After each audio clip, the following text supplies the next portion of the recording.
se va a volver a inundar, dentro de 2 se va a volver a inundar, dentro de 3 se va a volver a inundar y en el 4 no se inunda más, no se inunda más. ¡Carajo!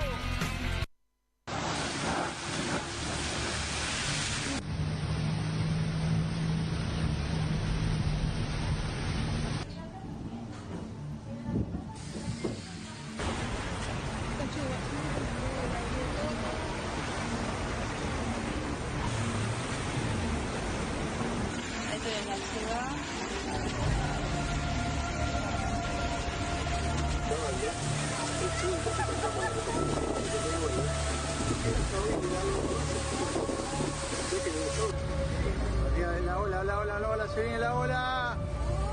La ola. ¿No? ¿Qué es eso, boludo? Tremendo.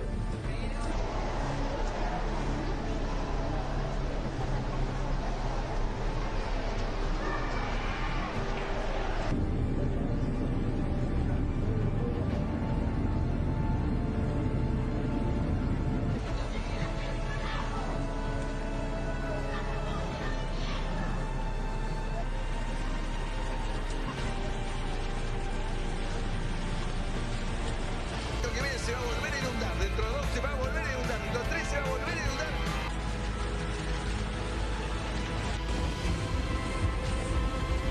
Y en el 4 no se inunda más, no se inunda más.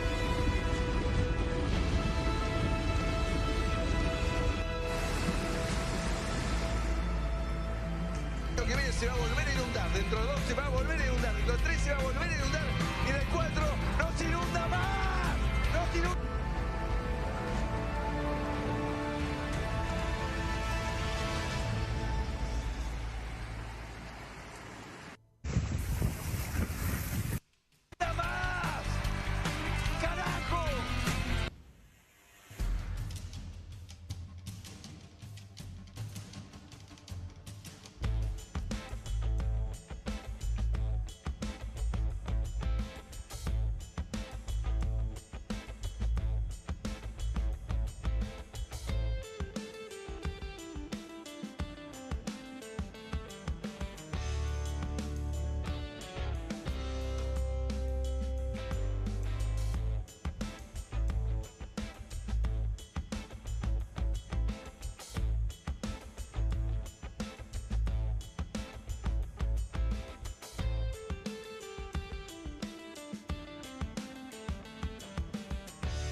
Muy buenas tardes, bienvenidos nuevamente aquí a Soy Casta por Bravo TV en un día muy complicado, imagino para los que recién llegan a su casa, para los que tienen que salir, para los que estuvieron todo el día en la calle. La verdad que la lluvia ha sido muy intensa, hay muchas zonas anegadas, hay complicaciones, es lo que veíamos hace un ratito en el video de Macri diciendo no se inunda más.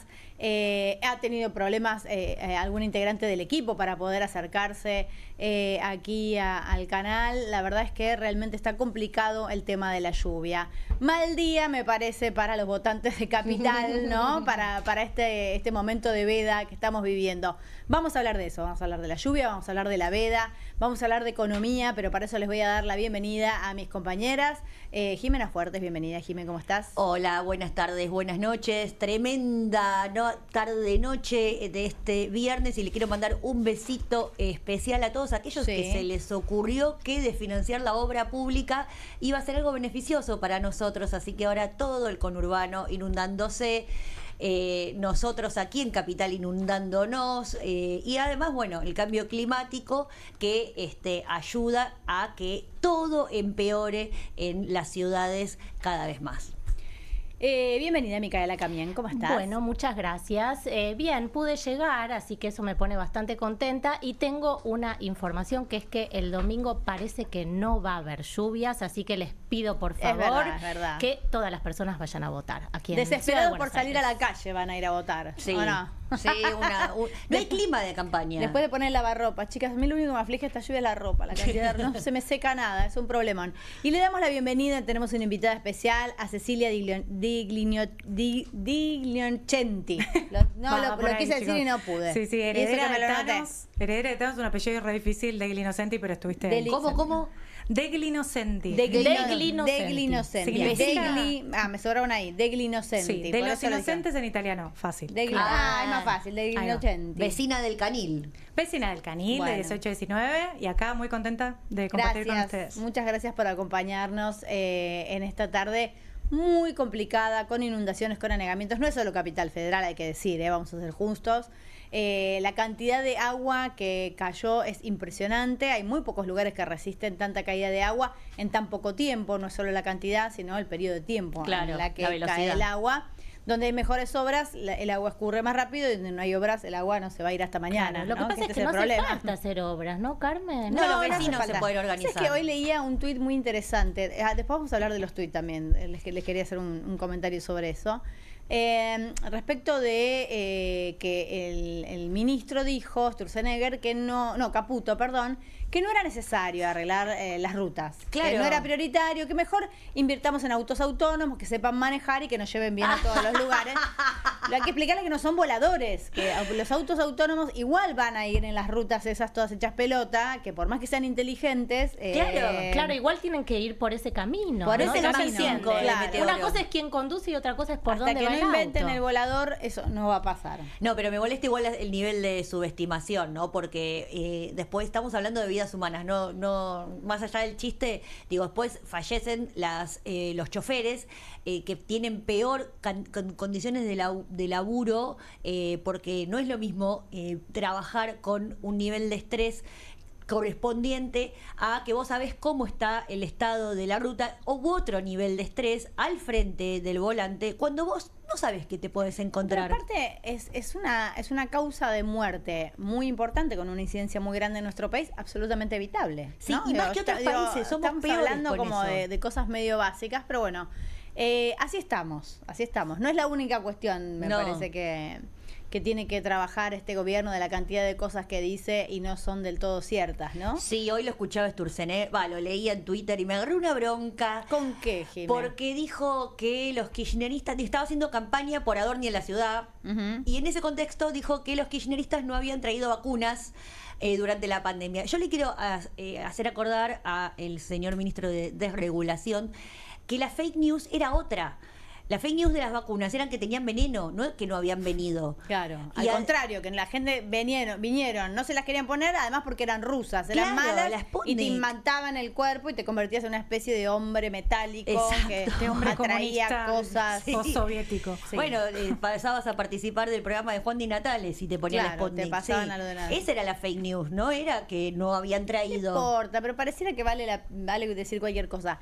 Hablando de la veda y de esto que vos decías, de los anuncios y qué sé yo, una de las cosas que me llamó la atención es que, claro, el concepto de veda está pensado para otra era, que no es la era digital. Claro. Entonces yo Veda sin miraba, redes. el otro día estaba chusmeando cositas en redes sociales, y mi hijo juega un jueguito que entonces cuando vos ya no tenés más vidas podés mirar un video y la mitad eran todos spot de campaña. Claro, sí, ¿Entendés? sí. Y yo, pero claro, la veda no corre para Pero la vida ¿sabes qué? digital. Leí hoy, porque decía, a ver, ¿de qué podemos hablar? ¿De qué se puede decir y qué no? Y sin embargo, sí dice la veda actual, digamos, que en realidad no se puede difundir determinado contenido en redes sociales.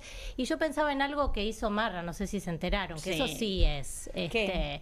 Bueno, eso creo sí que es romper la tenemos, veda, sí. me parece que podemos ponerlo para compartir.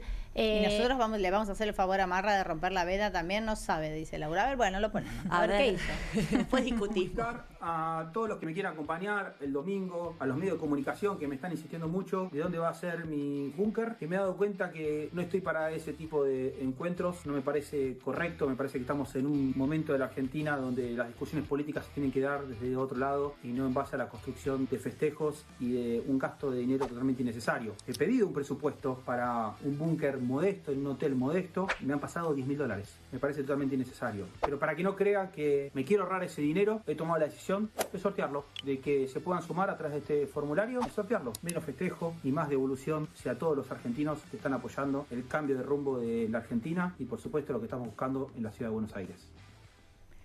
Sí, claramente viola la veda. Sí, Quiero decirle. claramente. Eso sí que es violar La la propuesta, el video, y además viola cualquier código de ética política. Pero bueno, este gobierno lo ha implementado desde el principio. ¿Se acuerdan Sí. que Milei sorteaba su salario.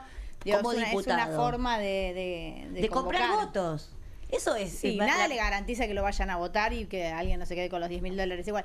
Yo no me acuerdo, no hubo uno, ¿quién fue? De Angeli, no, el diputado de la campera amarilla, ¿quién era? Oviedo. No hizo perdón, Olmedo, ¿no de regalaba Jujuy. algo? ¿Qué regala? ¿Una camioneta? Algo así así. Sí, dólares no era.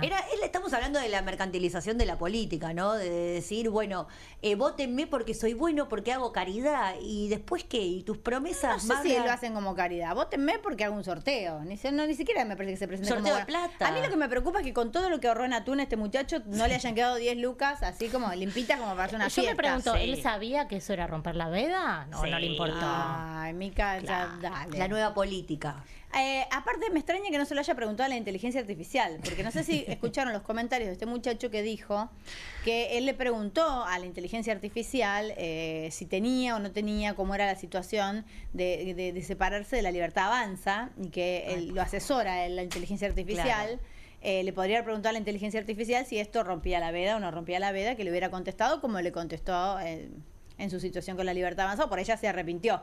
Entonces ya no confía tanto en la inteligencia artificial, no lo sé. Bueno, no, es que en realidad le tendría que haber preguntado a algún asesor político por qué Karina Milei lo eyectó tan Rápidamente. Rápidamente, no duró nada. Él era el primer legislador, era la cabeza de la Libertad de Avanza dentro de la legislatura porteña y se quedó y su familia, sus papás, eso que los dejaron, que lo dejaron vivir con ellos durante mucho tiempo. Claro, porque él daba, perdón, agrego algo a ese comentario, Sí. él daba ese consejo Él daba a la ese juventud. consejo como Muchachos, inversión. Con los quédense padres. en la casa de mami y papi y ahorren. Un trader un poco... Chicos, creo que tiene un poco que ver con igual una bajada de línea del gobierno muy fuerte, donde no te puedes desviar ni un poquito, porque si no, sos boleta. Sácate. Sí. Y así pasó con Diana Mondino en Cancillería, digo, es algo que se sostiene. Te Sí. toca la motosierra para vos también. Es que La no se guillotina, pueden dejaron desviar de ni un guillotina, poco. era guillotina. Sí, llevado a la Revolución Francesa, es la Bastilla libertaria. Sí, a mí lo que me preocupa puntualmente es que no estamos hablando de ningún proyecto. Hoy tendremos que estar todo el tiempo diciendo no, pero fulanito propone una cosa, menganito propone otra. Hay campañas de proyectos. Bueno, hemos traído aquí en nuestro programa Sí, varias bastante legisladoras. diverso. Marra Sí. no es el caso de Marra, que por lo menos lo que más se conoció es esto de voy a multar a las personas que fisuras. revuelven la basura. A las fisuras. Sí, con esa definición tan fea de a las personas que están en situación de calle, nada, muy poco respetuosa de la humanidad. Vamos a, hablar, ya que estamos hablando del tema, de quienes pueden votar y quienes no, yo les quiero decir a todos los extranjeros que viven en nuestro país, que tengan DNI, porque ustedes saben que no es lo mismo la situación, vos puedes ser extranjero y tener un DNI de nuestro país o no tenerlo, ahora que tienen estas políticas tan amorosas con los inmigrantes, que tienen la posibilidad de ir a votar en la localidad donde viven. Los extranjeros no votan en elecciones nacionales, pero sí votan en elecciones locales. Pueden googlear padrón de extranjeros, es una pavada, te van a pedir tu número de DNI, tu sexo y te va a decir ahí en qué escuela votás. Sí. Les quiero decir además que siempre se vota muy rápido porque hay pocos extranjeros y es una mesa aparte de extranjeros, así que uno va, yo lo sé por experiencia propia, con lo cual es un placer ir a votar como extranjero. Aprovechen ahora que anunciaron estas o este no anuncio de medidas no nuevas para extranjeros. Me parece muy importante aclarar eso en esta semana donde hemos escuchado estas medidas de, bueno, no queremos extranjeros en los hospitales públicos ni en las universidades públicas, que en realidad sabemos que en realidad nada de eso es así y no es lo que dice la Constitución. Entonces sí pueden ir a votar y hay tenemos información donde pueden averiguar. Dale. Que les paso, hay un programa que se llama En la Ciudad Votás, donde se capacita a las personas migrantes sobre sus derechos políticos. Pueden ingresar en buenosaires.gov.ar/programas de capacitación ciudadana en la Ciudad Votás. Averigüen ahí y vayan a votar. Perfecto, sí, sobre todo porque hay baja participación, por lo menos hubo baja participación en las 4 provincias que votaron antes que la Ciudad de Buenos Aires, así que ahora por ahí está bueno, levantar un poquito la participación. Sí, y legitimar un poquito, ¿no? esta elección. Vamos a hablar con Verónica García Bailerón. Ella es abogada de la Defensoría del Pueblo. Buenas tardes, Valeria, ¿cómo estás? Verónica, perdón, ¿cómo estás? Hola, ¿me escuchás? Verónica. Hola, está tipeando, no me ve. Hola. Verónica, te vemos, no te escuchamos. Verónica. Bueno, ya nos va a escuchar. Ahí vamos a arreglar la cuestión técnica. Me está escribiendo algo, me está tipeando, está chateando, Verónica. Bueno, ella justamente es abogada de la Defensoría del Pueblo y ahí es donde está toda la información que necesitan las personas, digamos, extranjeras para poder votar, que como recién dijimos, este programa que aparece en buenosaires.gov.ar, también hay un WhatsApp y un teléfono que es el 0800-999-3722 de la Defensoría del Pueblo. Bueno, pero igual, a ver, el llamamiento es muy sencillo, lo pones en Google, padrón de extranjeros, padrón Cava, y no tiene mayor dificultad, lo puedes hacer desde cualquier teléfono celular, y si sos una persona grande y no entendés, le podés pedir a tu nieto, a tu sobrino, a un vecino que te lo busque, es un minutito. Sí, sin miedo a la retórica, ¿no?, del gobierno, de esto de que justo en la previa de la elección sacan este anuncio con pompa, que tiene una retórica un poco ideológica, ¿no?, de contra los inmigrantes, enmarcado un poco en esto que está pasando a nivel internacional también, ¿no? Que no tengan miedo, digamos, de ir a votar porque no pasa nada en la práctica. No es que no pasa nada, tienen total derecho a ir a votar. Y ya que estamos informando un poco sobre estas cuestiones, podemos, mientras nos podemos comunicar con la abogada, es explicar cómo es el tema del voto, de la boleta electrónica. Sí, para... Electrónica y única, porque cambió el sistema de votar en todo el país y se acuerdan, antes estaban las boletas partidarias, la papeleta. Ahora no, ahora hay que buscar por caripela y por nombre, así que hay que llevarse los anteojos porque son fotos grandes igual, no, se ve claramente. Sí, lo que pasa es que como aparecen en la pantalla las 17 propuestas, son un poco pequeñitas algunas de las imágenes. Pero bueno, por ahí, y hay mucha gente que todavía no decidió, entonces realmente va a ir a mironear ahí en el momento. Ay, chicos, miren antes, porque no nos vamos más, sino miren antes, miren un poco. Claro, hay que mirar 17 propuestas y podemos explicar un poquito el paso a paso. No tenemos acá la máquina, pero podemos explicarlo. No, el tema es que, fuera de joda, sobre todo en la ciudad de Buenos Aires, hay mucha gente que define en el momento, hay mucha gente que define durante el último fin de semana y mucha gente que define durante el domingo y además mucha gente que define recién cuando entra. Eso está estudiado, la ciudad de Buenos Aires es así, no sé por qué, así que vamos con tiempo. Tómense el tiempo. Y además con lo fragmentado que está el voto esta vez, ¿no? Total, muchas listas, 17 propuestas. Sí, yo me acordaba de lo que le pasó a Patricia Bullrich en la última elección. ¿Se acuerdan que explicó que tuvo que 8 veces intentar hacer uso de esa máquina? No le creí nada a Patricia ese día. No le funcionó la máquina. No le funcionaba, la tuvieron que ayudar, le trajeron otra máquina. La máquina que había puesto la reta. Bueno, uno de los debates más grandes que hubo respecto del cambio de sistema de votación, que a priori parece muy accesible, ¿no? Sobre todo la boleta única de papel, más que la electrónica, porque la electrónica siempre deja un manto de duda respecto de cómo se chequea eso. Totalmente de acuerdo. La idea es que la boleta única de papel lo que evita es que se roben las boletas. Sí. Pero cuando vos vas a la historia de nuestro país y cómo se fueron sucediendo las elecciones, la verdad es que los gobiernos se sucedieron con total normalidad. Inclusive, cada vez que se dijo, van a robar la elección, nos van a robar las boletas, esta circunscripción tal cosa, acá tal otra. Cristina perdió con Macri y y en ese momento ya se hablaba de que iban a truchar la elección, que iba a ser Sí, por fraudulenta, medio, que tenían un punto todo y el medio. poder del Estado. Y eso no pasó. Entonces, me parece que... En Argentina no tenemos esos problemas, no hay denuncias de fraude, porque después de la denuncia de fraude la tenés que sostener en la justicia. Podés vociferar alguna cosita, pero después cuando tenés que ir a la justicia tenés que llevar la papeleta. Por eso Tenés digo, que- ha habido problemas, siempre hay. Hablo como el candidato Kim. ¿Ha habido? Sí hay. Dice que tenía como una Te muletilla. preguntás y te contestás. Puede haber inconvenientes en algún distrito, No, con pero es algún- muy pero que puntual. modifique el resultado, Claro. que se haya sospechado que un resultado no era genuino. Digo, hubo la verdad una alternancia de poderes que es muy interesante para nuestra democracia. Chicas, ¿saben dónde Sí. funciona el BUE? Sería en Brasil.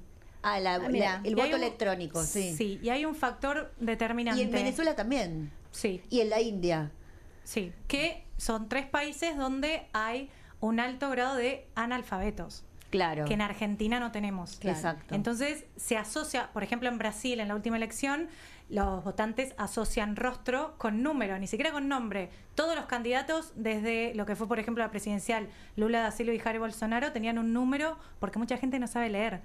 Mirá. Lo cual no tiene nada que ver con la viabilidad del voto electrónico y todo lo que el tema de fraude. Eso creo que es más un oportunismo político, pero es muy curioso porque en Argentina de hecho es pionero en educación y el nivel Sí. de analfabetismo es bajísimo, casi inexistente. Sí, igual hubo así bastante- todo venimos con algunos problemitas. Sí. Sí. No, Eso- igual hubo bastante.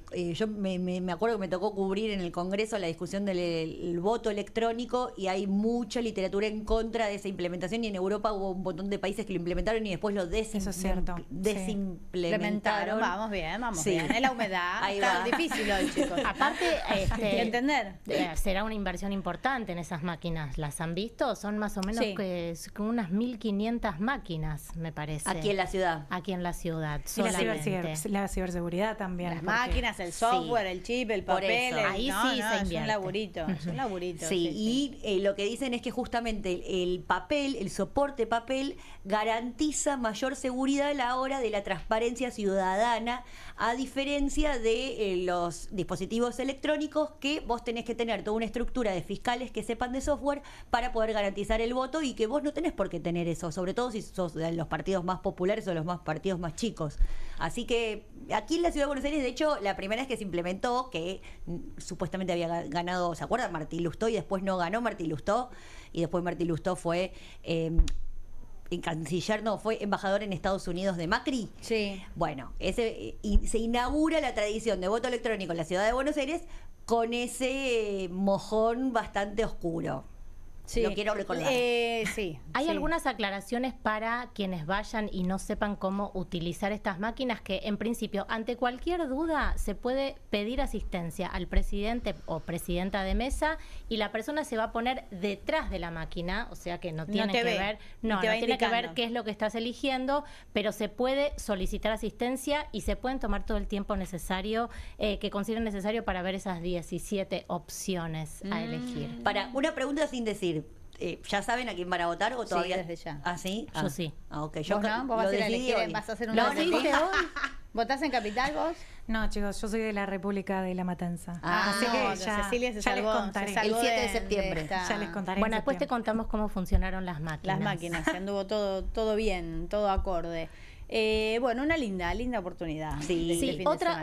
otro dato más. Si funciona mal una máquina, se arrepienten, ponen la boleta y dicen, uy, esto que aparece acá al dorso no es lo que yo quería, eso también se pueden acercar a la mesa, presidente o presidenta de mesa, esa boleta se rompe y van de nuevo. Así que tómense el tiempo necesario. Inclusive va a haber teóricamente máquinas en el ingreso de las escuelas, clubes, etcétera, para probar, digamos, y explicarle a la gente para que cómo practiques utilizarlas. antes de ir a Sí, votar. sí. Me encanta. Sí, Te desde haces- las 7 de la mañana, Carmen, te podés ir a haces las una 7. de práctica. Sí. A ver si Claro. la tenemos a Verónica García Leirón. ¿Estás, Verónica? ¿Nos escuchás? Sí, hola, buenas tardes. Ahora ¿Cómo sí. están? ¿Cómo estás? Bien, bienvenida. Gracias. Bueno, veníamos hablando de las elecciones, de la modalidad, del voto electrónico, del padrón de extranjeros. ¿Cuáles son las consultas que más se hacen en la Defensoría del Pueblo? Yo puntualmente no trabajo en la Defensoría, pero venimos trabajando con todo el tema del voto migrante Y en particular en esta elección se dio que no solo estamos recibiendo consultas del voto migrante, sino también los nacionales, porque vieron que es bastante confuso el padrón electoral, porque cuando ingresas, si vos no elegís la opción de elección nacional, elección provincial, Sí. distrito Cava, vos entrás al padrón de la elección nacional, que sería la de octubre. Entonces, cuando vos ingresás, ves reflejados tus datos, pero no el lugar de votación. Entonces, mucha gente dice, no sé dónde ir a votar. Claro. Ah, mira, eso no lo Entonces, sabía. claro. ¿A ustedes les pasó o ya sabía o no entraron? No, Está tampoco. bien. El tema es que si tienen el link directo a Cava, Claro. no hay inconveniente. El problema es que si uno entra, busca en Google padrón electoral, Y de entra al nacionales, nacional, exactamente. Ah, Sí, lo claro. entendí perfecto. Vas O sea, al nacional y tenés no al de Cava. Clave ese claro, dato, entonces tenés dos digámoslo columnas con mucha... para chequearlo. Bien, entonces tienen que ingresar al de Cava específicamente, si no, no se van a encontrar. Claro, o si entran al general van a ver dos solapas y una que dice elección nacional y al lado dice provincial. Cuando cliqueas en la provincial te abre otro casillero que dice distrito y ahí tenés que desplegar y cliquear Cava y ahí entonces con tus datos vas a encontrar el padrón de Cava. Mirá. Es todo un caminito un poco más largo si no encontramos el padrón directamente de Cava, ¿no? Que sería lo más fácil y sencillo de poder encontrar el lugar de votación. ¿Tenés idea de los números de los votantes inmigrantes? Si van mucho a votar, si va la mitad de los que están en condiciones de votar. ¿Qué pasa en la ciudad? Digo, les cuento rapidito, el voto migrante sufrió varias modificaciones.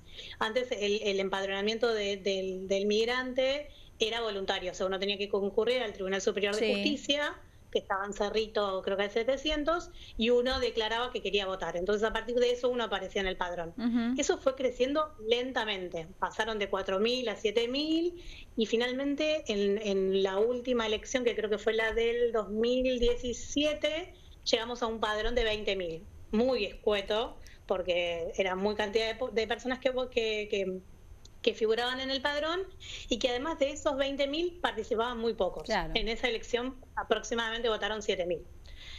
Nosotros veníamos luchando para que esto se modificara y el empadronamiento fuera automático, o sea que todas las personas Como migrantes para cualquier con radicación ciudadano. permanente, claro, aparecieran en el padrón. Bueno, eso después de tantos reclamos en la legislatura y defender varios proyectos, con la reforma del Código Electoral en el año 2018 se logra el empadronamiento automático, que no fue tampoco tan fantástico porque hemos tenido y seguimos teniendo varias dificultades, porque ese padrón no sigue reflejando la realidad, porque muchos migrantes que cumplen con estos requisitos, hoy, por ejemplo, una persona me mostró su DNI, está con radicación permanente desde el año 2018 y no figura en el padrón. Ujú. Eso se puede ver a muchísimas razones, que podemos, si quieres, contarlas, pero son muy complejas. Pero bueno, la realidad es que el padrón no refleja la realidad de todos los migrantes que estarían habilitados a votar. No, el padrón que ahora está... Sí. Y que muchos no se el deben número haber de migrantes enterado. que van a... Claro, eso también. Digo, el número que van a el padrón que está cerrado ahora es de 517.111 migrantes. Ah, pasamos de que 20.000 a claramente- 500.000, es un montón, claro. Es un Habilitando, montón. Igual claro. fue un proceso. El primer padrón de empadronamiento automático fue de 480.000 y fue creciendo de a poquito. Ujú. Pero sigue tampoco sin reflejar la realidad porque hay muchos migrantes que siguen sin figurar en el padrón, que no reclaman o reclaman a último momento porque Claro. tenemos una grave falta de que no hay difusión del Claro. voto migrante. Eso te iba a Ni por el decir, gobierno de la sí. ciudad, y el organismo que en general recae es la Defensoría del Pueblo, que es el único organismo que se toma el trabajo de poder difundirlo. Pero Claro. claramente eso no alcanza. O sea, y en esta elección menos. Digo, yo creo que de esos 517.000, no sé, ni la mitad debe saber que puede votar. Lógico, no se enteraron de ninguna manera. ¿Mica? Verónica, en este contexto de Sí. tanto ataque a las poblaciones inmigrantes y bueno, campañas de discriminación a nivel hospitales públicos, universidades públicas, etcétera, ¿han recibido más consultas? ¿La gente se acerca más a preguntar o por el contrario, qué es lo que perciben? Tanto, bueno, vos decís que no estás ahora en la Defensoría del Pueblo, pero me imagino que sabrás qué es lo que está pasando en el organismo. Sí, la realidad es que yo hace un par de años coordinaba el Centro de Atención de Migrantes y Refugiados a nivel nacional por parte de la Secretaría de Derechos Humanos en coordinación con Migración, y esa política se destruyó en cuanto asumió el gobierno de Milei. La mayoría de los centros de integración fueron disueltos, eran organismos como los centros de acceso a la justicia que el migrante se acercaba y podía resolver no solo su situación migratoria, sino que también estaba el Ministerio de la Mujer, el Ministerio de Desarrollo, ANSES y distintos organismos, mismo la Defensoría del Pueblo, INADI, y entonces teníamos una intervención articulada e integral. Todo eso se destruyó. Entonces ahora el migrante no tiene, si sufre discriminación, no tiene lugar a donde recurrir, claro, porque INADI no existe. Víctimas de violencia de género, tampoco. Entonces es como muy difícil el abordaje, y la Defensoría tiene pocos recursos para poder abordar esta problemática tan compleja, con diferentes aristas, y que claramente no nos sorprende, porque ya en el macrismo lo sufrimos, porque en el macrismo salió la cárcel para migrantes, salió el DNU 70-2017, que finalmente con el gobierno de Alberto se derogó, pero ahora volvieron por lo mismo. En la ciudad, recientemente, en marzo, el Ministerio de Salud sacó una resolución en la cual arancela la salud para personas migrantes que no tengan DNI. Eso incluye a personas que están en situación de irregularidad, incluye a personas que tienen precaria. Y la precaria es el primer trámite que una persona hace para regularizar su situación. Entonces, es contradictorio y además claramente es violatorio de la Ley Nacional de Migraciones y demás. Ahora van por más. Bueno, quieren arancelar la salud para todos los migrantes, incluso los que tienen radicación temporaria, que para mí eso es gravísimo. Van por la educación y demás. Nosotros estamos expectantes porque vienen hace casi un año, amagando con la publicación del DNU. Sí, Verónica, te iba a preguntar puntualmente el anuncio que hizo Adorni esta semana, que no salió publicado luego en el boletín oficial, pero que de igual modo hizo una conferencia de prensa que enumeró un montón de medidas que muchas de ellas ya están contempladas en la actual ley de migración, que cualquiera que la googlee va a ver que lo que anunció ya existe, pero también me parece que tiene como la intención justamente de avanzar en términos culturales más allá de lo legal. Total, o sea, entiendo que la publicación de la conferencia de prensa que dio fue netamente política, porque la realidad es que no se publicó en toda la semana y que además no es la primera declaración que hace contra los migrantes, sino que ya hace varias conferencias ha tomado la temática migrante. Y que, como vos mencionás, la ley de migraciones prevé un montón de cuestiones. Una de las que es más como cuestionada es el tema de las expulsiones, ¿no? Que hablan de las personas con antecedentes penales, con condenas y demás, y la ley lo prevé. La ley prevé las expulsiones para las personas, delito y demás. Entonces no es novedad. Lo mismo pasó con el decreto de Macri, que también modificó la ley. El problema que tenemos ahí es que ellos avanzan violando garantías constitucionales.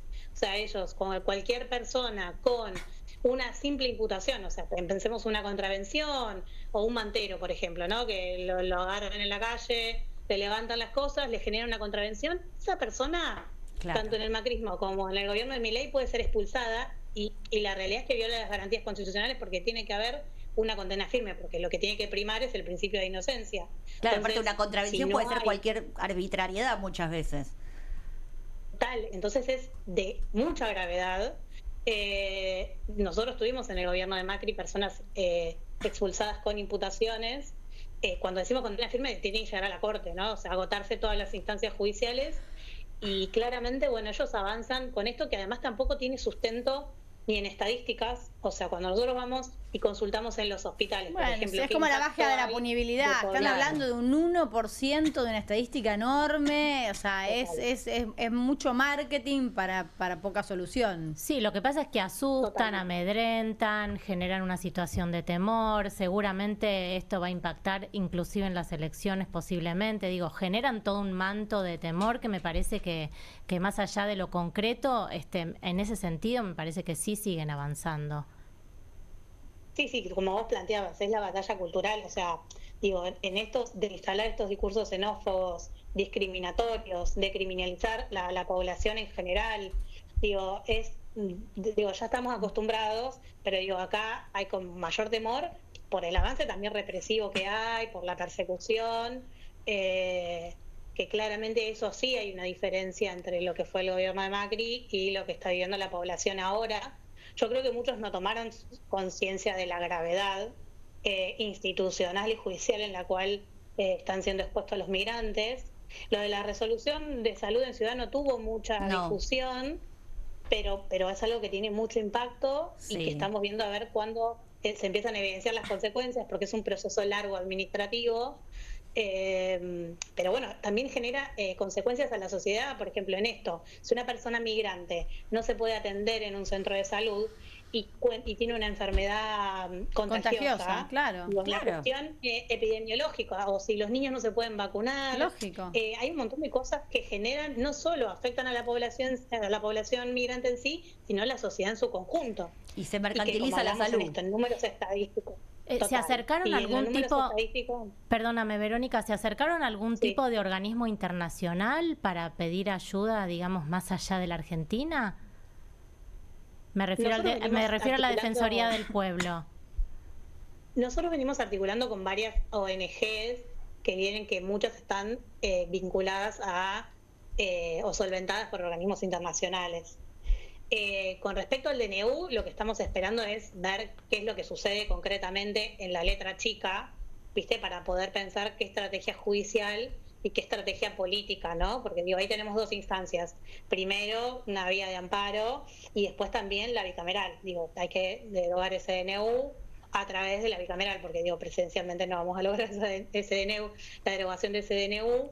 Pero bueno, son esas dos instancias, pero que bueno, hasta que no esté publicado en sí el DNU, estamos como atados a ver qué es lo que pasa.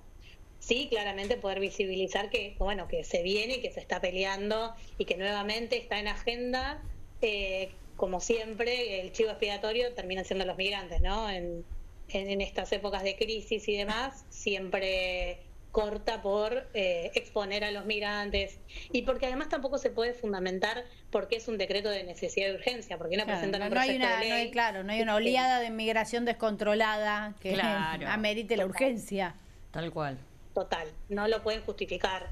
Pero bueno, son bastante impresentables también en las fundamentaciones jurídicas. Entonces, bueno, en la resolución de salud, por ejemplo, citan a la ley de migraciones. Y la ley de migraciones tiene dos artículos clarísimos, que son el 6 y el 8, que dice que el acceso a la salud es gratuito y que la atención a la salud se equipara a los nacionales. O sea que no requiere de DNI para atenderse en un centro de salud.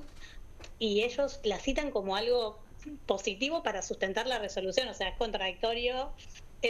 Bueno, ahí tendría que intervenir la justicia también, ¿no? Para ver si hay contradicciones entre un decreto y una ley. Me parece que ahí hay mecanismos propios que deberían funcionar. Total, pero bueno, esto es importante que ustedes y que otros medios de comunicación difundan esto, porque también entendemos que los migrantes tienen que participar electoralmente. En la elección anterior, que eran 500.000 aproximadamente, participaron 100.000. O sea, nos quedan 400.000 migrantes que todavía no saben que pueden votar. Entonces, esperemos que para esta elección haya mayor participación, pero es un desafío complejo, entendido que nadie entiende mucho esta elección, que mucho no fue difundida para todos, ¿no? Argentinos, migrantes, y que en esto, y que al no haber cero difusión por parte del Instituto Electoral, que es el encargado de difundir el voto, ya sea en medios de comunicación, radiales, televisivos, con campañas, no hubo campañas de difusión en material, no hubo nada, salvo los medios, los que periodistas, claro, pero de manera voluntaria, independiente. Total. Valeria, muchísimas gracias, sé que te tenés que ir. Verónica, perdón, te agradezco mucho. No, a ustedes, por favor, por el espacio. Por favor, Verónica García Baleirón, abogada, nos contaba un poquito sobre la situación del voto migrante.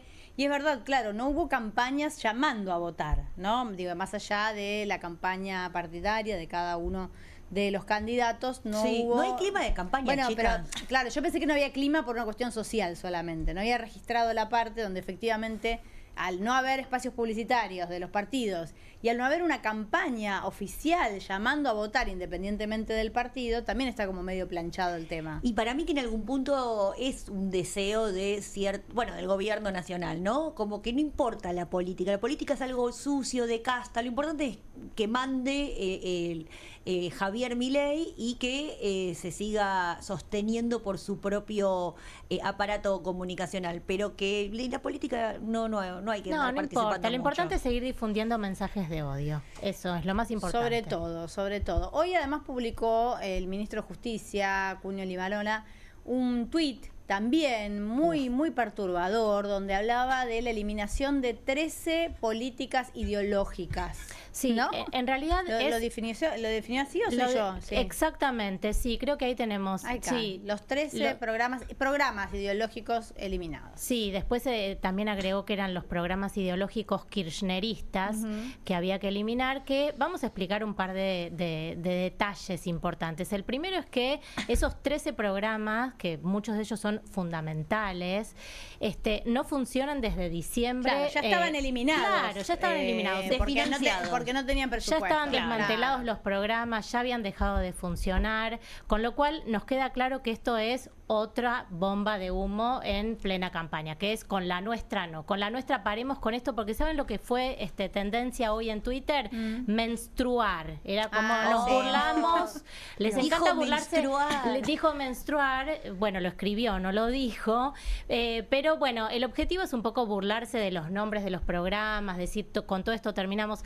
La realidad es que eran programas fundamentales. Les vamos a explicar 2 o 3, por lo menos para que los tengamos en cuenta. Este programa Menstruar, del que se burla el ministro de Justicia, tenía que ver justamente con repartir productos de higiene menstrual para poblaciones vulnerables, o sea, chicas, adolescentes muy pobres que no pueden consumir estos productos de higiene menstrual y que eso implica que no pueden ir a la escuela, que no pueden ir a trabajar, etcétera, etcétera. O que pueden tener infecciones al respecto. También si vos porque te se ponen un producto de higiene menstrual, una toallita o un tampón 2 días, porque no lo podés cambiar, eso te puede traer una infección. Totalmente. Veamos cuántos salen esos productos, además. Es carísimo. Inclusive, justamente como no pueden acceder a esos productos, se ponen cualquier cosa, como para poder ir a la escuela o a trabajar, y se genera esto que decís vos, Carmen, que son las infecciones. Perdona, además es una política para reducir tanto la brecha de género como el techo de cristal, e incide directamente en las personas menstruantes. El hecho de que si vos no podés acceder a un producto de gestión menstrual, te tenés que quedar en tu casa y no puedes ir a la escuela. Claro, y ahí se empieza a hacer la diferenciación entre mujeres y varones, porque los niños, digamos, varones que no menstruan no tienen ningún problema. Inclusive no solamente la cuestión de la menstruación en sí misma, sino dolores menstruales, etcétera, etcétera. También era información sobre salud. Que era lo que se aportaba, porque justamente hasta ahora era como un tabú hablar de la menstruación, era como algo muy del mundo privado. Por eso ellos dicen, porque con la nuestra, si vos menstruás, es tu cuestión individualísima, privada, de la puerta de tu casa. Resolvelo vos, para el Estado no se tiene que meter en eso. Y no es así, es salud pública, es un eje de salud pública que se logró gracias a la lucha del feminismo, si no hubiera sido logrado. Sobre todo un gobierno que se la pasa hablando del cuidado de las infancias, ¿no? Total. Hay que decir que las mujeres en general empiezan a menstruar entre los 10 y 12, 13 años, o sea, estamos hablando de una etapa de la infancia importante, que menstruan todas o casi todas las mujeres, salvo raras excepciones, a lo largo de toda su vida, y eso es un dineral. Y que es una cuestión de salud pública. Claro, así como si vos tenés una epidemia de gripe y hay vacunaciones, digo, tiene que ver con lo que se genera. La mitad de la población menstrua, pero el Estado no se tiene que meter ahí. Entonces las chicas, las adolescentes, las niñas, las mujeres que pueden pagar esos productos, bueno, pueden seguir haciendo su vida normal como sus pares varones. Quienes no lo puedan hacer, bueno, el Estado dice que ahí no se tiene que meter, y el ministro Cunio Libarona se burla de eso.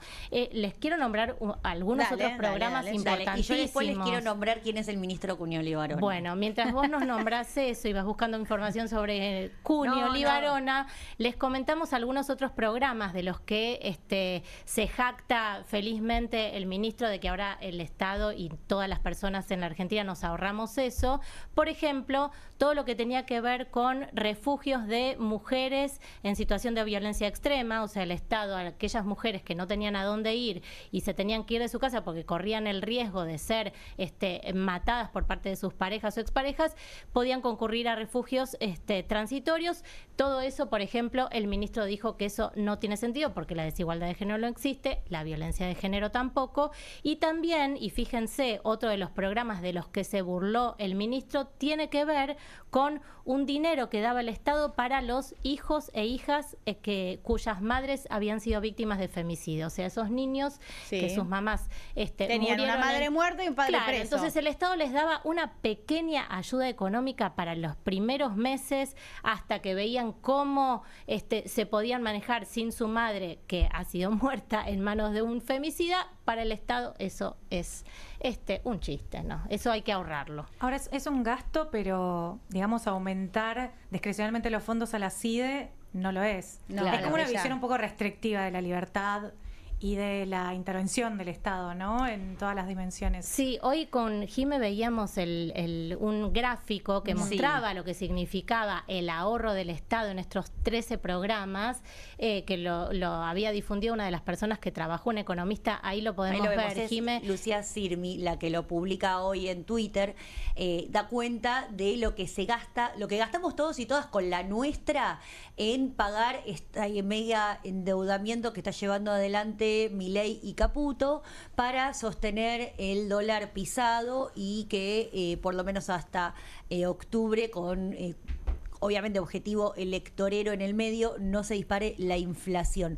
Todo eso es lo que estamos pagando de deuda pública por este timbeo de carry trade que está haciendo este gobierno, y que después esta plata es la que no va a programas de la ciudadanía, de los que vivimos del lado de adentro del país, no de los que se la llevan afuera. Para que algunos puedan cobrar intereses por comprar una plata y venderla en otra y pasarla a otra cuenta, mientras tanto nosotros tenemos adolescentes que no pueden pagar las toallitas y no pueden ir al colegio. Pero aparte el porcentaje ínfimo en el presupuesto, porque el dato solo en sí mismo no nos dice nada. Hay que ver cómo son ínfimos. O sea, realmente. Sí, sí, exactamente. Hay muchos gastos que son ínfimos porque le pueden cambiar la vida a las personas que realmente lo necesitan. Bueno, uno de los datos que uno de los datos que se difundía hoy es que se quedaron 1.300 niños y niñas sin la posibilidad de cobrar eso, que era una suma menor. Imagínense lo que afectaba al presupuesto nacional en relación a otros temas. Con una agenda de femicidios que no para de crecer. Les quiero decir que lejos de reducirse la cantidad de mujeres muertas por varones en un entorno de violencia por un marido, exnovio, es una cifra que no para de crecer. ¿Sabes qué pensaba respecto de esto? Recién hablábamos de la libertad, ¿no? ¿Qué significa o qué no significa para este gobierno la libertad? Y venía escuchando, por ejemplo, que se armó un lío bárbaro con la paritaria de los petroleros, que habían arreglado muy amablemente un 11%. Estaban todos muy contentos, las petroleras, los petroleros, los trabajadores, todo eso que el gobierno dijo de ninguna manera, le vamos a homologar una paritaria del 11. O sea, los del comercio que habían arreglado un 3, se lo querían bajar a 1. Con lo cual empezaron a amenazar con parar la extracción y paralizar la distribución de combustibles para la semana que viene. Vamos a ver qué pasa con esta situación. Justamente lo sumaba con el de comercio, hoy hubo también el lío con los colectivos. Hay libertad para algunas cosas y no para negociar los salarios. Y lo unía con, yo recuerdo, porque la verdad que lo recuerdo porque para mí fue ridículo, cuando el vocero, Manuel Adorni, dijo que él no creía en el salario mínimo, porque él creía que si una persona quería trabajar libremente por menos de 400.000 pesos, ¿por qué no lo iba a hacer?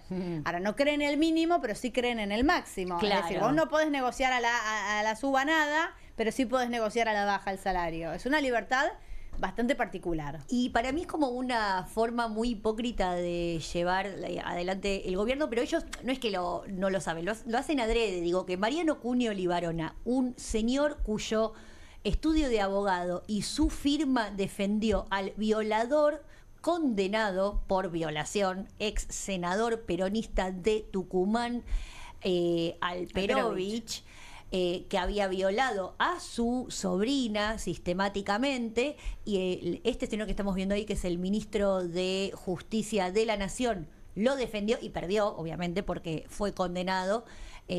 Ahora pretenda levantar los programas que le cuidan la vida a las mujeres, me parece una gran hipocresía. Y aparte, digo, no es el único caso. ¿Se acuerdan cuando leyó el discurso que le habían puesto textual y se empieza a arrepentir en el medio cuando dice que está diciendo una barbaridad? Sí. ¿Se acuerdan de eso? Es que yo digo, para decirme tu edad sin decirme tu edad, Cuño Libarona lo conocemos. Ahora, muchos chicos lo están conociendo ahora, pero antes ese señor fue parte del esquema menemista, y en su momento, recordemos, su exmujer, o sea, su expareja, Lourdes Di Natalia, aparece muerta en el medio de una denuncia que había llevado adelante en contra de Emir Yoma, que era el cuñado de Carlos Menem, el presidente Cuando de ese era momento. toda gente con muchísimo poder. Exacto. En otro momento de la historia argentina. Exacto. Sí, aparte, digo, pensemos lo siguiente, esos programas ya estaban desmantelados, con lo cual lo más preocupante de todo, me parece, es creer que anunciar a 2 días de las elecciones tiene un tinte que esos electorero. programas se cierran, es pensar que a la ciudadanía de Argentina no le importa cuidar, por ejemplo, a los niños cuyas Sí, pero madres es que no le fueron importa, víctimas de porque femicidio. votaron eso. Disculpe, te lo discuto, pero en el próximo bloque. ¿Te parece bien? Dale.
Continuamos aquí en Soy Casta tratando de charlar de los temas que nos preocupan y nos interesan en la actualidad. Empezaron a circular notas respecto de la situación de los investigadores del CONICET específicamente. Así que vamos a hablar con Dante Avaro, él es investigador del CONICET, licenciado en Economía y doctor en Filosofía. Buenas tardes, tardes todavía. Dante, ¿cómo te va? Muy buenas tardes, ¿cómo les va a ustedes? ¿Cómo estás? Bienvenido, un placer. Yo te voy a hacer una pregunta general y después, si querés, entramos en detalle, pero básicamente la información que se empieza a dar a conocer es que vuelve a haber algo que en nuestro país en su momento se llamó fuga de cerebros, ¿no? Donde se deja de invertir en ciencia, donde los salarios empiezan a ser realmente poco competitivos respecto de un profesional que puede ir a trabajar a cualquier otro lugar del mundo, y sostener investigaciones que ya estaban en curso también es muy difícil. ¿Estamos entrando en ese momento que ya vivió nuestro país? Bueno, yo no podría decírtelo con certeza acerca de los números que pueden estar sucediendo en este momento, digamos, en el sentido de cuál es el flujo real de gente joven que se está yendo del país formada, digamos, con doctorado en la mano. Sí. Y tampoco no sé exactamente personas que ya están en la mediana carrera o algo por el estilo, si se están yendo o no. Ese es un dato que yo desconozco y probablemente es un dato difícil de saber para un ciudadano de a pie. Ahora, es cierto lo que tú dices, que hay un problema de salarios, por un lado, y hay un problema de financiamiento de la infraestructura. Claro. Eso queda claro, y queda claro para todo el mundo, en el sentido de que este año y medio, previo a los años anteriores del deterioro salarial, implican un desincentivo para que la gente joven ingrese a la carrera científica, por decirlo de alguna manera, ¿no? Entonces, esa parte me parece que es correcto y estamos transitando hacia ese lugar. ¿Qué va a pasar a futuro? Bueno, nadie lo sabe, digamos, si el gobierno irá a cambiar. Puede ser que se sume, medida, además, irá a tener una visión acerca de la ciencia y la tecnología o no. Te hago la última pregunta por mi parte. Acá las chicas también te quieren consultar. Digo, también puede ser que, como desincentivo, digo, además de un salario que no acompaña la cantidad de horas invertidas, ¿no? La cantidad de años de estudio que tiene un investigador y un científico, se le sume ahora además una connotación social negativa, ¿no? Se habló de los científicos como esos empleados del Estado que estudian si Batman usa calzones, y ¿no? Como un empleado público molesto que no aporta nada al país. Déjame separar, es muy buena observación la tuya, déjame separarla en dos contextos. Sí. Habría un contexto local, puramente doméstico, en donde muchos científicos o científicas pueden sentirse heridos en su susceptibilidad, pueden sentirse ignorados o maltratados por el gobierno en función de un esquema ideológico que tiene el gobierno. Eso va por un carril. Pero si uno levanta la vista y ve más el contexto internacional, hay gobiernos que son progresistas, por decirlo de alguna manera. Sí. Y sin embargo, están desfinanciando el sistema científico. El ejemplo latinoamericano por excelencia es México. Ajá. México venía invirtiendo a tasas crecientes en el sistema científico-tecnológico, y desde el gobierno de Andrés Manuel López Obrador empezó a desfinanciar el sistema científico. Empezó con recorte de becas, recorte presupuestal al sistema universitario, una transformación del CONACYT, que es, digamos, el CONICET de ellos. Entonces, lo que quiero hacer énfasis es que hay un contexto internacional en donde se están reevaluando, se están repensando los líderes o quien toma decisiones, pensémoslo de esa manera, están un poco confundidos y no saben por dónde ir, y saben o advierten que hay unos cambios profundos que no están entendiendo. Yo creo que en Argentina se solapan las dos cosas. Sí. Hay una predisposición del gobierno ideológicamente a pensar que los científicos no hacen nada, y al mismo tiempo hay un contexto internacional de gran confusión. Sí, desde ya. Bueno, correcta. Sí, sobre todo hay una especie de plan, pero que viene de Estados Unidos, pero que no se cumple exactamente como lo hace Estados Unidos en su país, que sí protege su ciencia. Digo, hoy se publicaba una nota publicada Nora Bar, Sí. un adelanto científico muy interesante, muy esperanzador para aquellas personas con enfermedades genéticas, una modificación, una cura medida, bueno, no importa entrar en detalles, donde la mayor parte de la investigación la había financiado el Estado, ¿no es cierto? Que creo que esto es lo que no se ve, que es lo que pasa después. Acá mis compañeros te quieren hacer preguntas. Con gusto. ¿Qué tal? Micaela Camien, hoy en una nota también de Nora Bar se conoció que en el CONICET se perdieron 1.513 puestos de trabajo en los últimos meses, en el INTI casi 800, en el INTA casi 500. ¿Cómo se está viviendo todo eso desde dentro del CONICET?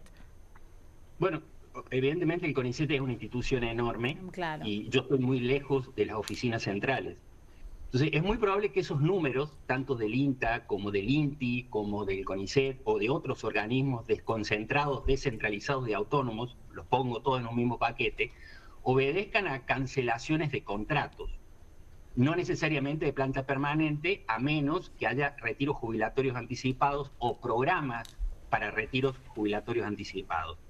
Déjame explayarte en algo del CONICET en particular. El CONICET tiene varios frentes que resolver independientemente del gobierno de turno, ¿no? El sistema del salario bruto, el salario como tal, la constitución del salario por el cual te vas a jubilar, es un grave problema para el CONICET. Y esto viene desde hace muchísimo tiempo y es algo difícil de resolver.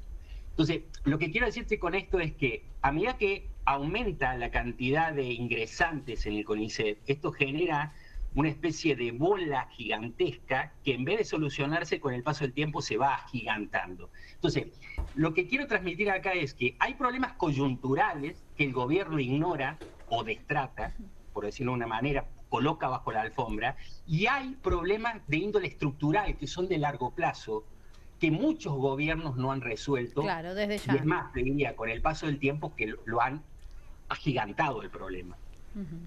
Dante, muchísimas gracias. Al contrario, un placer. Que Por tengan favor, una bonita un tarde y abrazo. un buen fin de semana. Hasta luego. Gracias, igualmente. Dante Avaro, investigador del CONICET. Vamos a seguir hablando de la situación de la ciencia en nuestro país.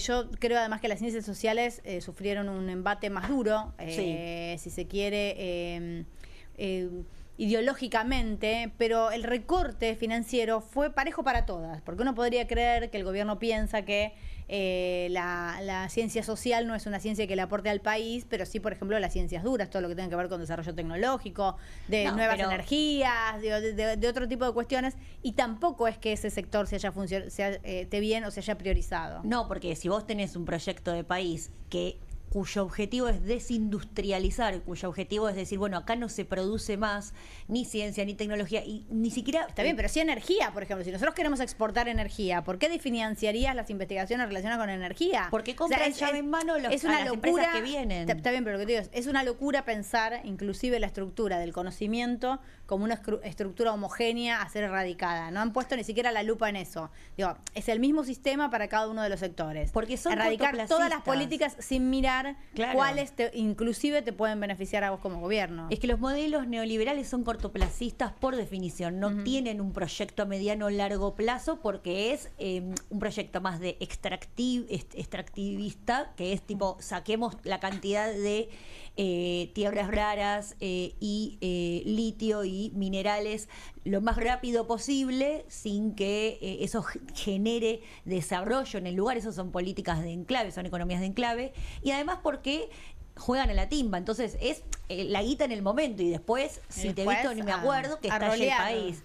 Exacto. A rolear, pero a generar intereses. Exacto, pero esta aversión que recién mencionaba el entrevistado a la ciencia no es algo de acá de Argentina nomás, también en Estados Unidos sobre todo, pero no sé, en Europa también hay muchos movimientos. Te queremos escuchar, antivacunas, anticiencia. Sí, efectivamente creo que es parte de un fenómeno global, tiene un poco que ver con cierta retórica ideológica de un movimiento que se lo conoce un poco como la internacional conservadora, reaccionaria, que se ancla un poco en esta batalla cultural. Y la parte del CONICET es interesante porque ustedes bien dijeron que hay como un ataque permanente a todo lo que son las ciencias blandas. o a las formadoras de conocimiento, ¿no? Hablamos recién con un filósofo, pero también las ciencias sociales e incluso el cine, ¿no? Que es otra forma de poder blando que tienen los estados para transmitir sus intereses. Entonces, y también me parece interesante lo que dijeron, chicas, respecto a el desfinanciamiento de todo lo que es la industria de, en este caso, la energía. Argentina, por ejemplo, es pionera en todo lo que es la exportación de material nuclear, ¿no? Para energía limpia, ¿no? No, estamos hablando del uso pacífico de la energía nuclear, o mismo el polo industrial que se iba a desarrollar en Ushuaia, ¿no? Sí. Que iba a tener colaboración con el Estado Nacional. Estamos hablando de son políticas de largo plazo.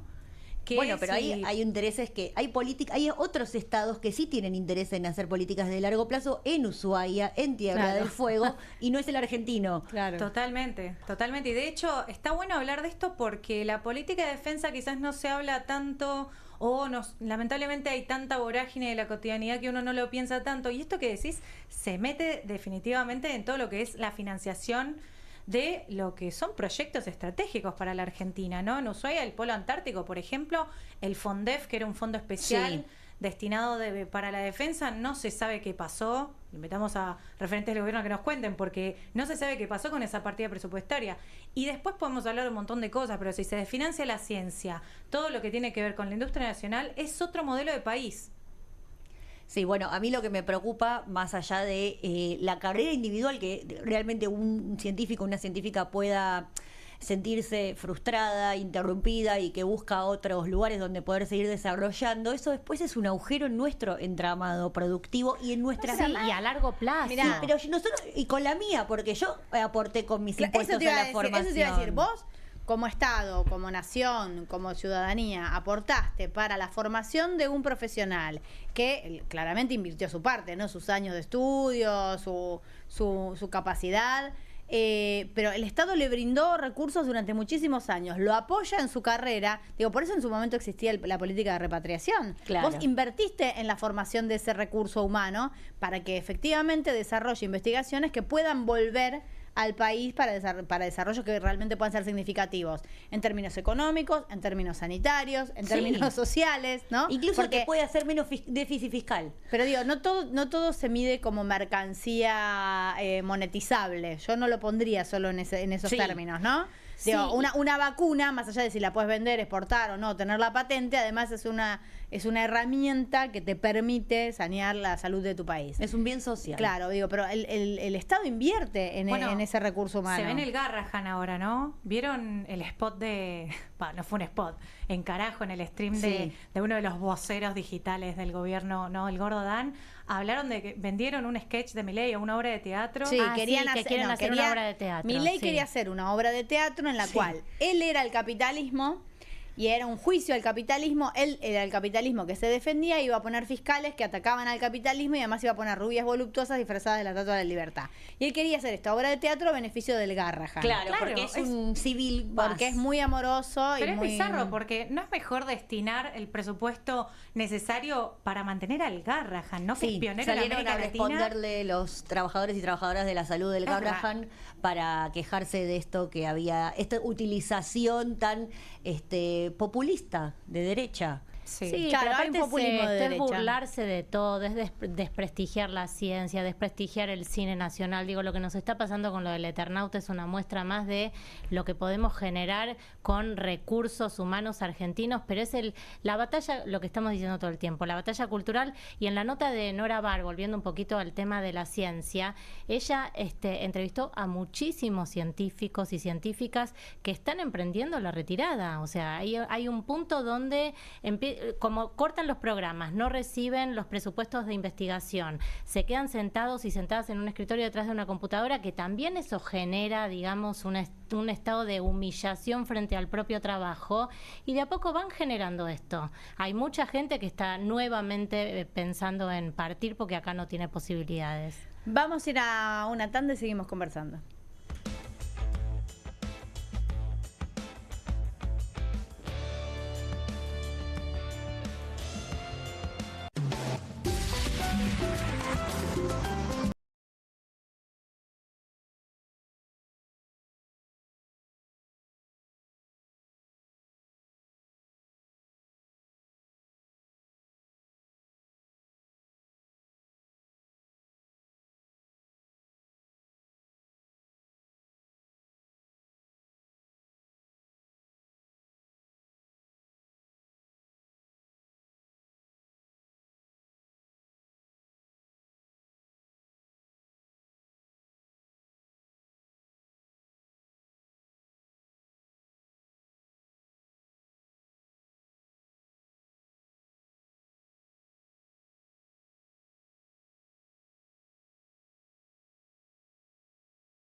Continuamos aquí en Soy Casta, las señoritas, nos dice nuestro director. Señoritas, por favor, venimos al aire, dice. Nos encanta que nos digan señoritas. Nos gusta. Sí, no, sí. señora. Bueno, depende del momento de la vida.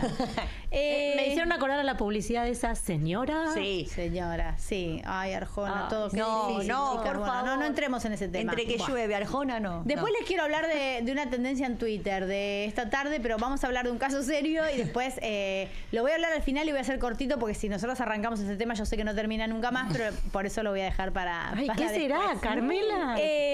Vialidad, caso Vialidad, Cristina, efectivamente, presentaron un recurso, el fiscal quiere que le den el doble de la pena, ¿es así? El doble. Estamos hablando del Procurador Nacional, Eduardo Casal, porque resulta que la Corte Suprema le dijo, che, vos, Casal, ¿te parece, vos que sos el Procurador Nacional, ¿te parece bien 6 años o mejor, qué hacemos? A ver, ¿a vos qué te parece? Y Casal agarró y dijo, no, ¿sabés qué? Mejor vamos por 12, le duplicamos la condena. Para mí, yo te lo aconsejo, yo que soy procurador, vos Corte, después definirás a ver si efectivamente ratificás los 6 o si te vas por los 12, pero la Corte necesitaba que alguien lo dijera. Claro. Y consiguió a su amigo el Procurador de la Nación. Recordemos que Cristina Fernández de Kirchner está condenada en segunda instancia, o sea, no es el primer tribunal, sino ya en segunda instancia, por defraudación de la administración pública por la llamada obra Vialidad, que fue que aduce, o por lo menos recordemos que lo que decía el fiscal Diego Luciani, ¿se acuerdan que salía por la tele y hablaba,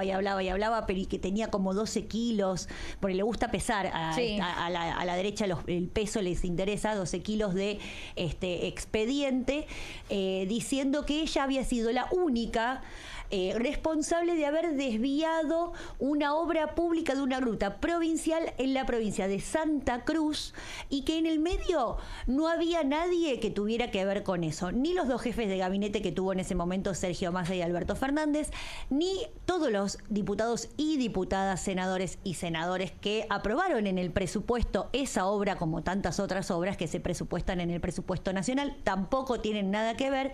Solamente Cristina Fernández está condenada por eso. Obviamente lo que la víctima dice, la víctima en este caso es el Estado, y ella es la acusada, ¿no? En otro juicio que se está llevando adelante, ella está del otro lado, está del lado de víctima. ¿Por qué? Porque en este contexto donde Diego Luciani, en ese momento el fiscal, estaba argumentando, se empezó a formar gente en la puerta de la casa de Cristina para ir a criticarla. Después aparecieron los militantes que fueron a defenderla y en ese contexto casi la matan. Entonces, digo, porque el caso de Vialidad está atravesado por el intento de asesinato de Cristina Fernández, ¿no? Entonces ahí está de un lado de víctima y ella dice, bueno, yo soy víctima o presa o muerta. O esa es una de las dos concepciones que tiene. Ahora, también otra de las cosas que le prohíben, que sucede, de las consecuencias de esta causa judicial, es la prohibición de ejercer cargos públicos a nivel nacional. Entonces, ahora ella apela, no hay sentencia firme, pero apela a la Corte y le dice, bueno, Corte Suprema, ¿vos qué vas a hacer con esto? Y la Corte Suprema puede no hacer nada nunca más. Puede ya mismo mañana decir, listo, estás condenada para siempre, entonces nunca más vas a ejercer cargos públicos y además por ahí tenés 12 años de cárcel efectiva.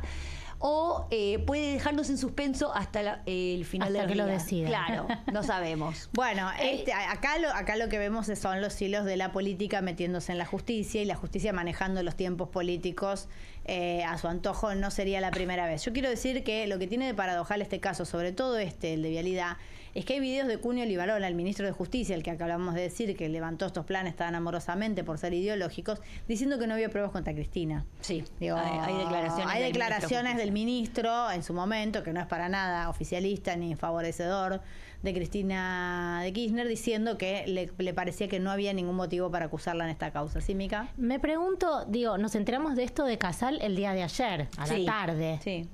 Unos días después de la caída de Ficha Limpia. Y unos días antes de las elecciones. Justito Casal manda esa decisión. Es lo que les decía, ¿no? Estas son las cosas que me parece que también desprestigian a la Corte. Claro. En el sentido de que hay un manejo de los tiempos políticos que es muy obvio. Sí, bueno, eso, nos queda claro que es un mensaje político y bueno, como no estaba funcionando la cuestión de ficha limpia, vamos por si no el terreno judicial. No la vamos a poder sacar por acá, la sacaremos por allá, pero de alguna manera tendremos su futuro político en nuestras manos. Bueno, no tienen tiempo para definir esto, con lo cual no sabemos. Puede ser que como se estire en el tiempo, efectivamente Cristina se pueda presentar a todas las elecciones que quiera y esto quede ahí medio dormido durante muchísimos años. Y por otro lado, entiendo, a ver, Jiménez, si es así, si la Corte Suprema va en la misma línea de Casal, esto le da más tiempo a Cristina para tener, digamos, tiene mayor cantidad de tiempo como para después postularse o no. No, si la Corte falla ya está. No, digo que esto puede generar que dé más tiempo a la presentación del procurador, que hayan duplicado la pena. ¿A eso te referís? Que como que suma a un factor nuevo. Claro, ¿no hay alguna posibilidad también de que esto a ella le dé más tiempo de decidir qué hacer? La Corte puede hacer, son los tiempos de la Corte. Los decide, son insondables. No, lo que decía Cristina es los tiempos de la justicia coinciden mucho con el cronograma electoral, ¿no? Dando cuenta de esto que decías vos, Carmen, de la forma en que se maneja la justicia en Argentina, y no solo en Argentina, sino también en el resto del continente. Digo, Lula da Silva estuvo preso por el entonces juez Moro, que terminó siendo después ministro de la Justicia de Bolsonaro, o sea, no la caretearon ni un segundo. ¿Sabes qué pensaba? Sí, pero sí la caretearon. Yo recuerdo cuando fue el juicio a Lula, que además mundialmente se jactaba la justicia brasilera de haber metido preso a un expresidente, una persona muy popular, por un hecho de corrupción mínimo, pero como que ellos no dejaban pasar nada. Estamos hablando, como si yo te digo, al monto de un monoambiente Mar de Ajó. Digo, este era el nivel de quilombo que tenía Lula en ese momento, ¿no? Y decías, bueno, pero ¿con qué prolijidad? Y Moro se presentaba como un juez probo y fue realmente sostenido como un juez con una trayectoria intachable durante muchísimo tiempo.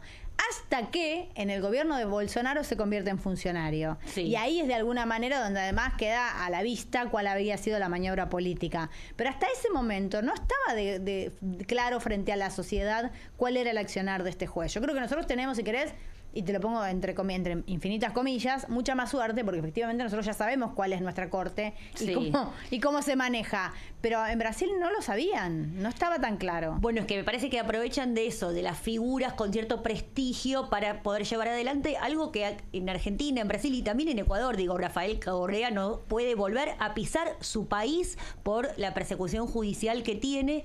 Y puntualmente, también Evo Morales, son todos líderes populares o por lo menos representantes de los sectores populares que son atacados por el sistema judicial. Le pusieron esta palabrita fea de lawfare, que en inglés, que no se entiende, pero es muy ¿qué difícil, es eso? Claro, uno no entiende de qué hablan. La quiero escuchar a Cecilia, que está ahí cabeceando.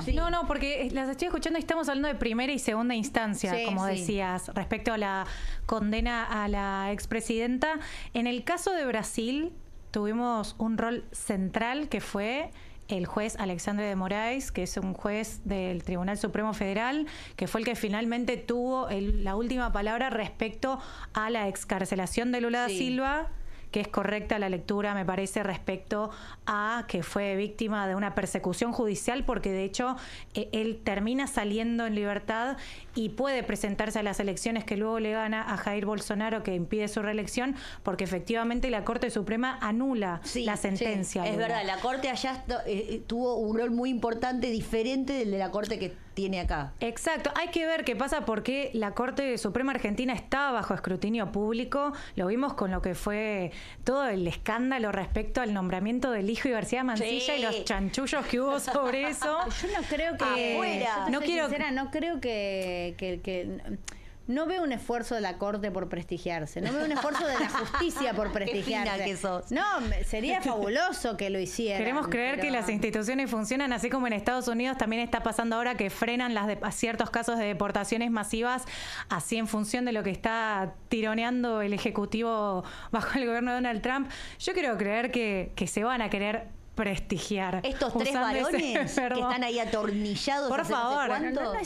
No solo porque sí. Estamos hablando en el caso de la expresidenta. Ustedes mencionaron, o sea, lo del fiscal Luciani en un montón de casos fue vergonzoso en todo lo que fue el juicio. Y hay un tema central que creo que es que puedan probar que ella era la jefa de una asociación ilícita, que ahí es donde tienen el problema. Eso es lo que dijo ella Cunio, como la jefa, claro, de un grupo delictivo dando órdenes cuando había todo un entramado. Nadie niega o afirma que puede haber habido o no hechos de corrupción, pero en el medio hay un organigrama. ¿Cómo podés? Porque si no hay pruebas, a ver, yo no soy abogada, pero el derecho es claro, si no hay pruebas, no puede. Y además una cosa que también pasó, que el otro día se lo recriminaban a Vidal, que es, bueno, los jueces que participaron de todo este proceso son los que iban a la casa de Macri a jugar al fulbito, que son del club Liverpool, y después el juez se pone el mate. Vidal lo aclaró muy bien, dijo, porque no era en la quinta, es en la cancha que está en la quinta. Que está no es lo mismo. Tenés que ir a la quinta para mirar bien dónde está. Es un problema, el terrenito baldío de al lado. No. Pensaba en esto de la justicia interviniendo y diciendo vos podés presentarte como candidato y vos no. Esto no ocurre solamente en los países que mencionaste, Jiménez, sino también en Francia. Lo vimos ahora con Marine Le Pen, que también... No, pero ahí Marine Le Pen sí está a las manos. Sí, bueno, pero lo que me refiero a que porque la justicia... Marine Le Pen dijo no, lo mío es lofer. No, señora, lo suyo no es lofer, es otra cosa. O sea, la justicia también tiene sus... a veces actúa bien. No es que porque sos dirigente político podés decir, ay, me están haciendo lofer. No te están haciendo lofer. O sea, te están haciendo lofer si no tenés cómo justificar una causa judicial y si efectivamente perteneces a los representantes de los sectores populares. Si sos un representante de la derecha... no te están haciendo lofer, es otra cosa. Vos sos claro, no, me refiero a esto de que la justicia en algunos casos interviene y dice, bueno, sí, viste, no viste el grupo que era candidato, ¿no? Y cuando no se puede solucionar también desde el punto de vista de la política. Sí. Bueno, de eso se discutió cuando se discutía ficha limpia, ¿no? Si efectivamente la gente quiere votar a alguien que tenga alguna condena, está en su derecho o no de votarla, pese a que esté Trump condenada. Asumió condenado por haber tratado de frenar un acto de asunción de transmisión de mando. O sea, más grave que eso. Y sin embargo ahora es presidente y como está del lado del poder no pasa nada. Es un excelente ejemplo, perdón, como a colación, porque es como dice el presidente, dentro de la ley todo, fuera de la ley nada. Si a Trump la ley no le impedía, o sea, la Constitución de Estados Unidos no le impedía ser presidente, ahora después la parte inmoral pasa por otro camino. Bueno, es otro rubro, otra góndola. ¿Sabes qué pensaba? Voy a hacer un paréntesis muy chico, no va a entrar el tema con el que yo quería decir. No, chicas, lo vamos a dejar para la semana que viene. Está muy de moda y muy a tope en redes sociales el tema de la baja de la natalidad, chicas. Ay, por favor, hablemos de eso. ¿Por qué se resisten las mujeres a tener hijos? ¿Por qué será ¿Cómo que las se mujeres? resisten mujeres malas que no quieren ser madres? Vamos ¿Y los a hablar papás? de eso. No, bueno, pero sobre todo las mujeres. ¿Qué nos querés decir? Siempre se les echa la culpa a las pero mujeres. si la semillita la pone el varón. Les voy pero lo vamos a dejar para la Ceci. semana que viene. No, pero hablando de chismes y hablando de la justicia, fue un escándalo lo que pasó en el juicio Maradona, que había 2 personas filmando que parece que eran enviadas de la jueza, que la jueza con el cuento de que estaba haciendo un documental iba a vender las imágenes, iba a hacer un libro, no sé qué. Digo, es tan una locura que esto pase en un juicio tan visto, tan cubierto por todos los medios, ¿entendés? Que digo, no solo pasa en la Corte Suprema. Y estas cosas, por más chiquitas que sean, deberían tener una mirada de parte corporativa, de parte de toda la casta judicial, para nivelar para arriba, ¿no? Un esfuercito se les pide, no es mucho. Bueno, la semana que viene hablamos de tener hijos o no tener hijos. Y por qué las mujeres malas no quieren seguir procreando en nuestro país. Nos vamos a extinguir todos, decían las noticias. Hay mucha gente preocupada en redes sociales. ¿Por qué nos echan la culpa a nosotros y no a los chabones? Porque son los nuevos incel. Vieron que hay todo un movimiento joven de centennials, de mujeres que quieren ser más de casa. Lo vamos a charlar. Yo sabía que le iban a picar. Lo dejaste muy para el final, fáciles, son fáciles. Temazo, igual. Gracias, muchas gracias, chicas. Nos encontramos el lunes. Le voy a dar la bienvenida a Juan Di Natale. Buenas noches, Juan, ¿cómo estás? Buenas noches, Carmela, ¿cómo estás? ¿Todo bien? Muy bien. ¿Y vos? Bien, todo bien. Te quiero decir que, bueno, me quedé con las ganas de ese debate que estaban por abrir, pero estuve pensando en vos, porque ya tengo el mote libertario que te pueden llegar a poner. Espero que no te ofenda. A ver, decime, estoy preparada. Mira, me agarro fuerte. Camelo Bárbaro. ¡Ah! ¿Sabes qué? Yo pensé uno más fuerte. A ver. Es tibio el tuyo. No, pero es que, viste, porque no decís la verdad. Miente, Camelo Bárbaro. Hace un Camelo Bárbaro. Sí. A mí se me había ocurrido Carmeladri. También. Viste que hay como una cosa con el sobre, con el ladri, ¿no? Sí, claro, sí. Puede ser. Bueno, ¿va? ya tenemos dos, así Dale. que, Gordodán, elegí el que quieras. Tenemos para hacer dulce, Juan. ¿Qué Claro que tenemos sí. para hoy? Estamos en veda. Estamos en veda. De todos modos, no sé si vamos a llegar a hacerlo, pero tenemos una encuesta muy divertida para jugar aquí en la mesa con los camaradas sobre qué sabemos los porteños sobre la elección que tenemos el domingo. Ay, me encanta. Sin meternos en cuestiones que no pueden Sí. tocarse porque estamos en veda, podemos hablar sobre eso, qué creemos que se vota, qué pasa si no vamos a votar. Sí. Bueno, todas esas ¿Dónde cuestiones. queda Ramos Mejía? Bueno, esa no la preguntaron, menos mal, porque Anotala. hay gente que no la puede superar. Tenemos eso, vamos a estar hablando porque, viste, de alguna manera el papado Sí. es nuestro ahora, no está más Francisco entre nosotros, bueno, nos mira desde arriba, pero los argentinos sentimos que ahora tenemos autoridad para hablar del papado, así que Por supuesto. hay cosas para decir sobre León XIV, pues ya está tomando algunas medidas que no nos gustan tanto, ¿eh? Somos especiales, es que nunca va a ser como un argentino, Por te das eso. cuenta, imagínate. Por eso, así que bueno, vamos a volver a ser papólogos por una noche y tenemos algunos asuntos. Vamos a hablar de la historia de un empresario estadounidense que fugó mucha plata de la Argentina, pero al mismo tiempo es un héroe. Y está diciéndole eso a los Estados Unidos, a la justicia estadounidense. Va a ser nuestro primer tema. Es una historia que tenemos que contar, pero vas a ver que te va a gustar. Me interesa el héroe fugador. Exacto. ¿Como quién? ¿Quién dice que son unos héroes los fugadores? Como dice el presidente. Muy bien. Son héroes. No quiero spoilear más. Ay, dale, bueno. Me quedo mirando entonces. Abrazo, buenas noches. Gracias, Carmela. Buenas noches, buen fin de semana.